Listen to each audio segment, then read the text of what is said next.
Pinoy veteran boxer at 4 na bises, nakasparing ni Naoya Inoue sa Japan, na si Jason Kanoy Manigos, may matindi itong tirada sa kanyang post mga boss. Ayon kay Kanoy Manigos, ano daw ba ang meron si Tatsuki o Cuadro Alas? Bakit daw ito iniiwasan ni Inoue? Siguro po mga bossing, baka may alam na sekreto itong si Manigos kay Naoya Inoue. Baka alam niya ang dahilan kung bakit iniiwasan ni Inoue si Casimero.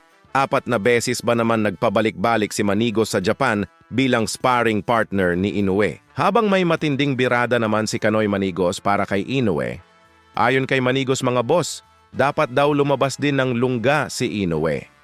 Hindi yung palagi na lang daw ito nagtatago sa kanyang balwarte.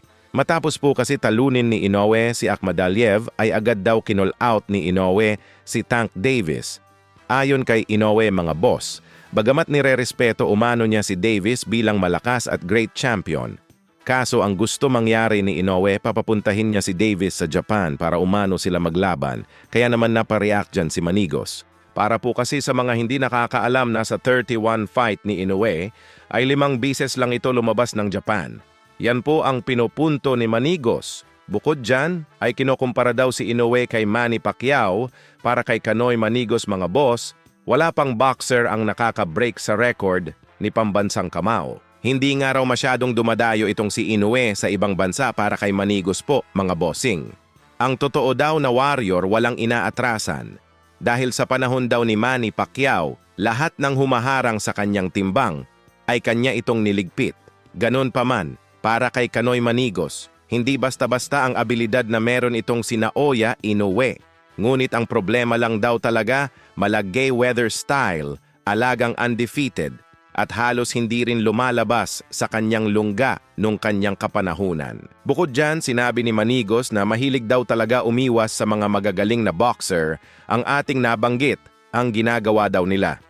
Pinapatanda muna yung tipong wala na sa prime si Manoy bago ikasa ang laban. So mukhang may basihan si Manigos sa kanyang sinabi na yan dahil kung matatandaan nung unang laban nila Inoue at Donaire, edad 37 pa lang si Donaire.